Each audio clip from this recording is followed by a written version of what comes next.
Artigo 5 da Constituição Federal. Inciso 6. É inviolável a liberdade de consciência e de crença, sendo assegurado o livre exercício dos cultos religiosos e garantida, na forma da lei, a proteção aos locais de culto e às suas liturgias. Inciso 8. Ninguém será privado de direitos por motivo de crença religiosa ou de convicção filosófica ou política, salvo se as invocar para eximir-se de obrigação legal a todos imposta e recusar-se a cumprir prestação alternativa fixada em lei.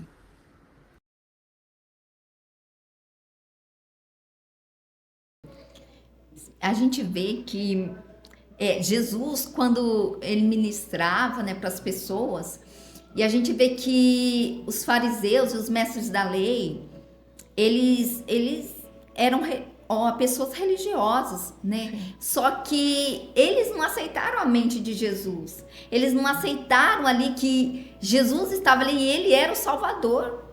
Ele era ali o libertador. Então, eles viviam uma vida religiosa, mas não aceitava e não reconhecia Cristo como seu Senhor. Então Jesus falou assim: vocês são como sepulcros caiados, podre por dentro, são como sepulcros podre, cheio de bichos, cheio de verme, tudo nojento por dentro, mas o que adianta por isso? E por fora se Por apresentam fora, lindos, né? bonito, um vaso bonito, mas por dentro está sujo, fedido, podre, sabe? Então, assim, assim é a nossa vida, sabe? Quando não estamos em Cristo, ou até mesmo a pessoa que está em Cristo e não busca uma libertação, não busca uma transformação, não busca deixar Cristo mudar, não busca deixar Cristo trabalhar, vai, sabe, vai vivendo aquele lixo dentro do seu coração. Porque, que nem você falou, a limpeza, ela é por dentro, né? Não basta você ser bonito por fora, porque Cristo quer nos limpar por dentro, Cristo quer trabalhar por dentro, por dentro, porque se nós somos trabalhados por dentro, o por fora vai ser bonito. Vai fluir. Né? Vai fluir. Então, o Senhor, ele espera, assim, né? Que nós temos esse encontro com Ele, que nós temos essa intimidade com Ele, porque a vida com Cristo, sabe? Eu não sei o que as pessoas pensam em viver Cristo, em aceitar Cristo. Qual é a mente do ser humano? Porque, na verdade, assim, as pessoas têm difamado tanto o Evangelho de Cristo, né? Que as pessoas não querem receber esse Jesus, sabe? Elas não querem, a gente fala do Evangelho de Cristo, do amor de Cristo, mas na verdade muitos não querem aceitar. Você vê que hoje o Evangelho de Cristo, ele é anunciado de muitas maneiras, de muitas formas o Evangelho é anunciado, né? Mas por que às vezes o ser humano, ele não aceita Cristo? Às vezes a gente vê, olha, né, prega o ministério, prega para a pessoa, fala do amor, a pessoa fala, eu não quero não, porque fulano é cristão e ele faz isso, né? Então você vê que o por dentro que nada foi mudado, né? Que não houve uma transformação.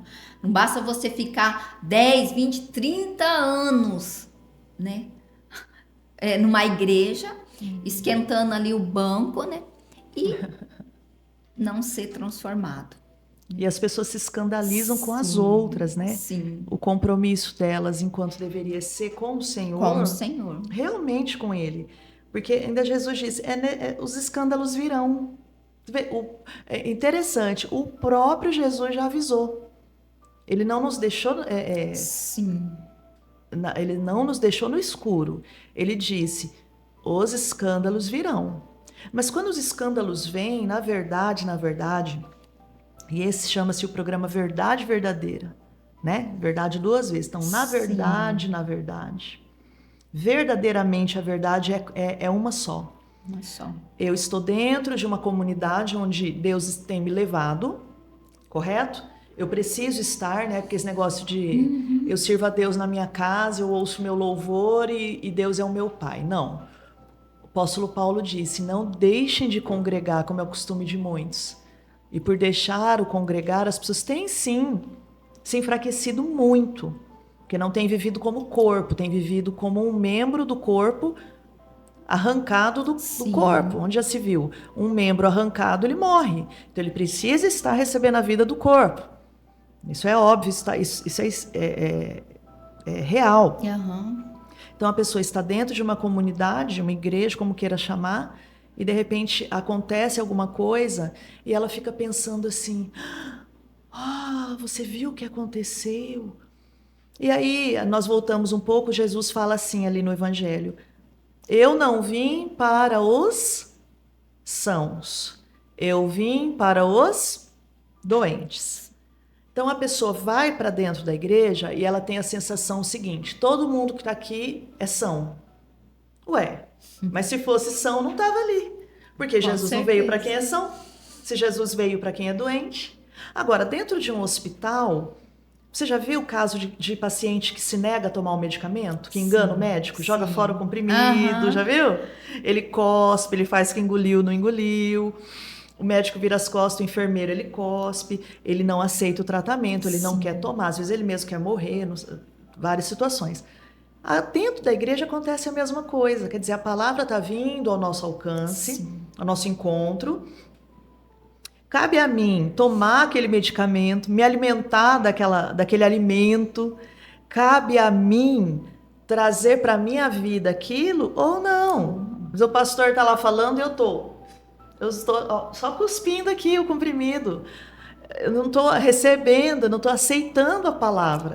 Então quer dizer que dentro de uma mesma comunidade vão haver pessoas mais curadas que outras, sim. Sim, irmão, vai ter pessoas mais curadas, outros menos curados, vão ter cristãos mais transformados no caráter, vão ter cristãos menos transformados que estão resistindo. Por isso, pastora Maria, que a Bíblia diz, se você ouvir hoje a voz do Senhor, não resista. Quer dizer, que se ele está dizendo isso é porque existe uma resistência da natureza humana, daquilo que existe dentro de nós, dentro daquilo que eu chego para Jesus, eu tenho uma história de vida, não é, pastora?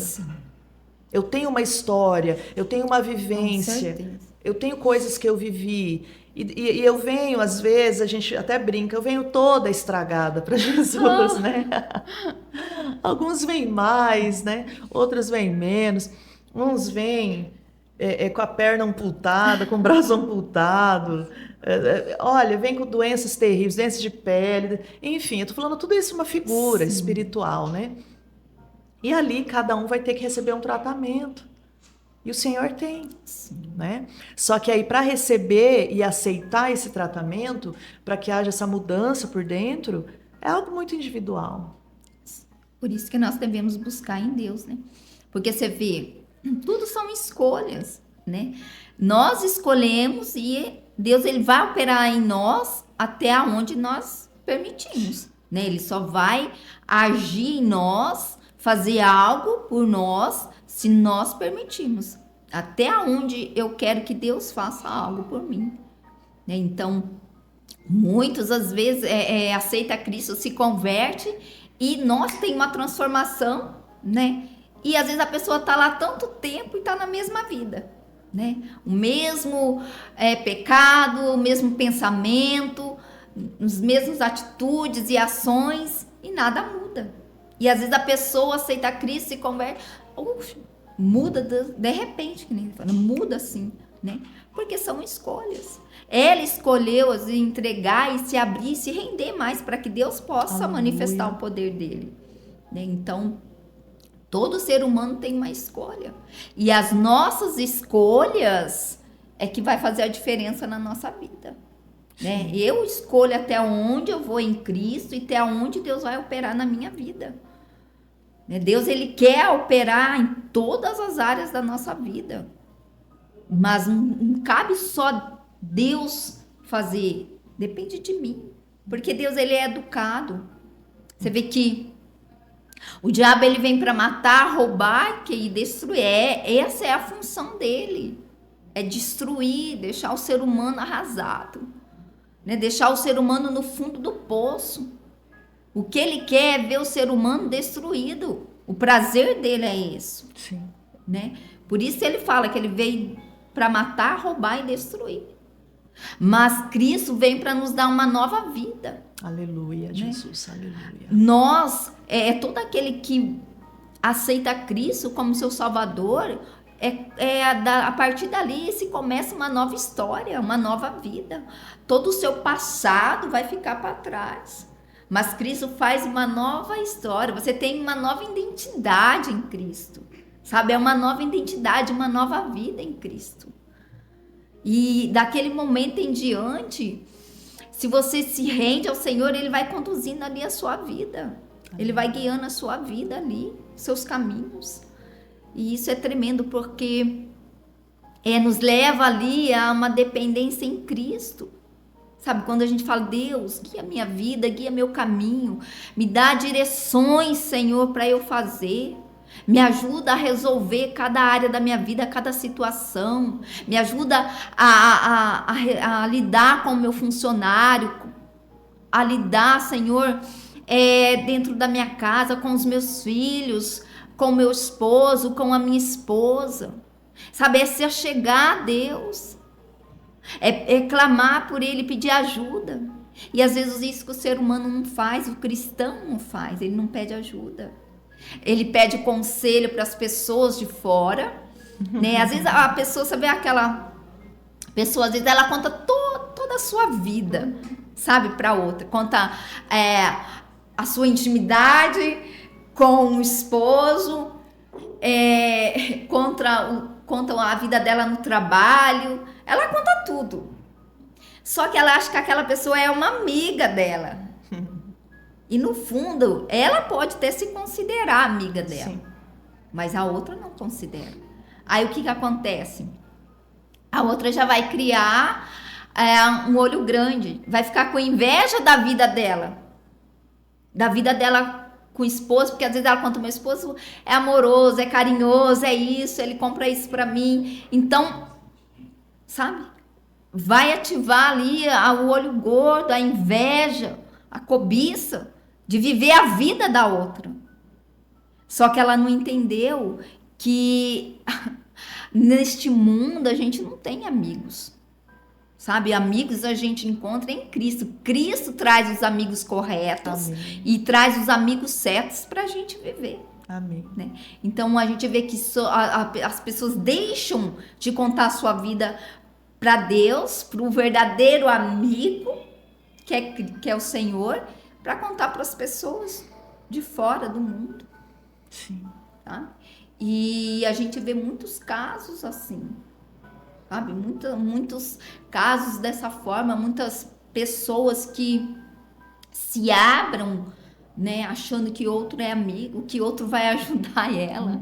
Gente, não tem como, já só Deus pode nos ajudar. Só o Senhor pode fazer algo pela nossa vida. Não existe ninguém que pode. A pessoa pode te ouvir, né? A pessoa que está em Cristo, ela pode ouvir e te dar uma direção em Cristo. Dentro da palavra, baseado na palavra de Deus. Sim. Ela vai dar uma direção que vem do Espírito Santo para a sua vida. Mas a pessoa do mundo, às vezes cristão pede conselho do mundo, pessoas do mundo.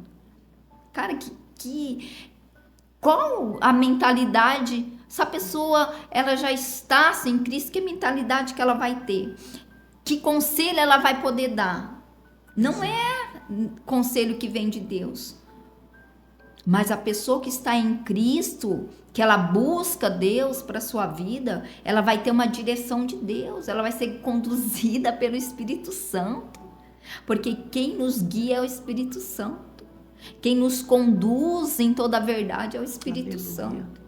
né? Então, ele vai conduzir a vida daquela pessoa. Vai falar, olha, você vai fazer isso, isso, isso. É uma direção dada por Deus.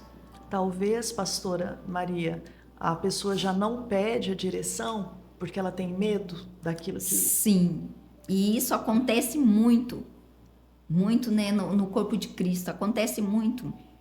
Medo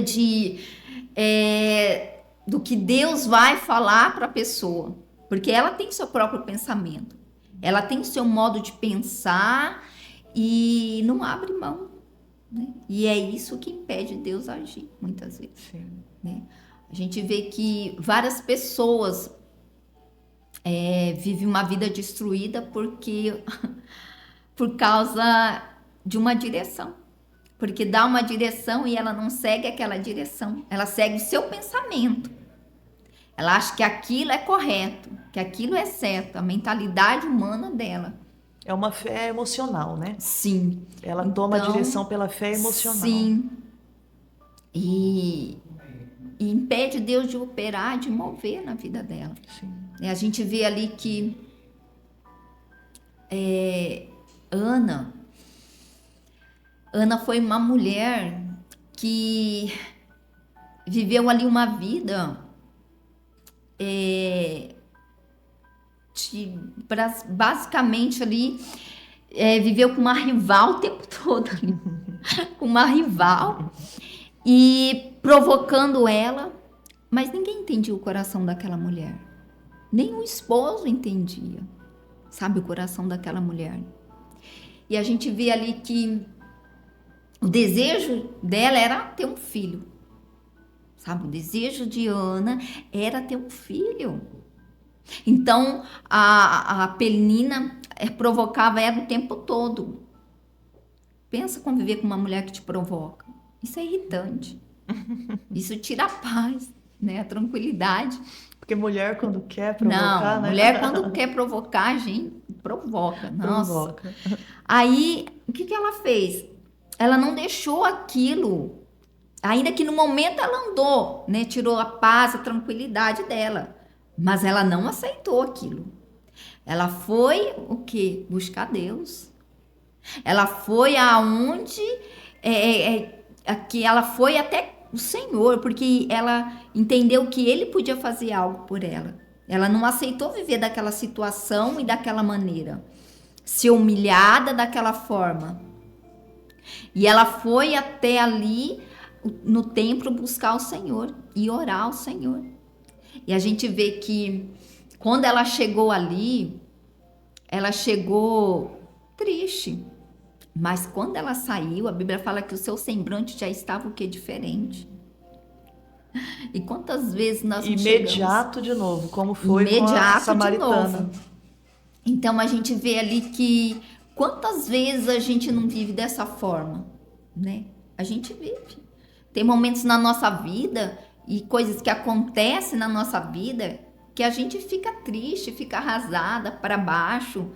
Mas quando a gente vai ali no nosso secreto com o Senhor, tudo muda. É assim, como você falou, de imediato, é rápido. Porque Deus, Ele nos ouve. Aleluia. E naquele momento, Ele ouviu aquela mulher. Né? Ele ouviu. Então, a gente vê que o milagre aconteceu na vida dela. Porque ela escolheu ali se lançar em Cristo, no Senhor. Ela escolheu crer em Deus. Que Ele iria fazer algo por ela. Sabe? E a gente vê que tantos homens e mulheres que escolheram viver essa fé, não sei, foram fáceis a vida deles? Claro que não. Às vezes a gente lê a Bíblia ali e fala, puxa, que tremendo, olha o que Deus fez na vida daquela pessoa, olha. Inclusive em Hebreus 11 diz que esses homens da fé e mulheres, né? Sim. A terra não é digna que eles tenham pisado aqui. Sim. Tamanha Então, grandeza de fé, grandeza. tamanha grandeza de pureza diante de Deus. Eles tinham pureza diante de Tinha. Deus, um coração voltado. Não é que eles eram perfeitos, não é isso. Não. Mas o coração voltado realmente Sim. para o Senhor. Então a gente vê que a vida deles não era perfeita, né? A vida deles não era um mar de rosa. Pelo contrário. Não, né? Eles tinham problema como nós temos hoje. Mas o que que fez a diferença? O que que fez Deus mover na vida deles? A fé, a comunhão com Deus. Isso fez a diferença.